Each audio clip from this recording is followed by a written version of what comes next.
ಜುಬೇಂದ ಜುಬೇಂದ Assam famous ಸಿಂಗರು. ಇವನು ಮೊನ್ನೆ ಒಂದು 2-3 ತಿಂಗಳ ಹಿಂದೆ ತೀರ್ಕೊಂಡಿದ್ದು ಅನಿಸುತ್ತೆ. ಎಷ್ಟು ಜನ ಸೇರಿದ್ರು ಇಲ್ಲಿ, ಟಿ ವಿನಲ್ಲೆಲ್ಲ ನೋಡಿರ್ಬೋದು ನೀವು. ಅಸ್ಸಾಮಲ್ಲಿ ಆ ಜಾಗಕ್ಕೆ ಬಂದಿದ್ದೀವಿ. ಇಲ್ಲಿ ಬೇರೆ ಬೇರೆದೆಲ್ಲ ನೋಡ್ಕೊಂಡು ಬಂದು ಇವನು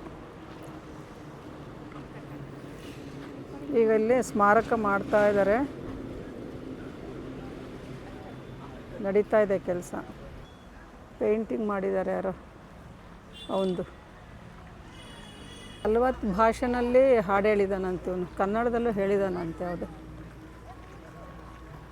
40 ಭಾಷೆಯಲ್ಲಿ ಹಾಡು ಹೇಳಿದ್ದಾನೆ. ಮತ್ತು ಇಲ್ಲಿ 1 ವಾರದ ತನಕ ಎಲ್ಲ ಕ್ಲೋಸ್ ಮಾಡಿಬಿಟ್ಟಿದ್ರು. ಟಿ ವಿನಲ್ಲೆಲ್ಲ ತುಂಬ ಬಂದಿದ್ದು, ಜನ ಸಾಗರನೇ ಇತ್ತು. ಅವನು ಸತ್ತಿದ್ದ ದಿವಸ ಅವನ ಬಾಡಿ ತೊಗೊಂಬರ್ಬೇಕಾದ್ರೆ.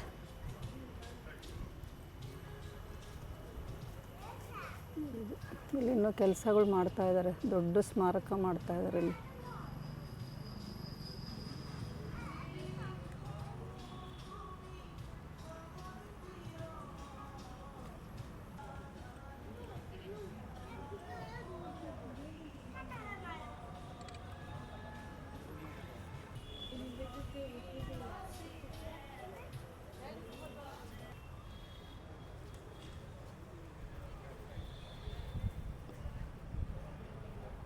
ಕಂಡ್ರೆ ಎಷ್ಟು ಭಕ್ತಿ ಇದೆ, ಪ್ರೇ ಮಾಡ್ತಾವ್ರೆ ಇಲ್ಲಿ ಕೂತ್ಕೊಂಡು.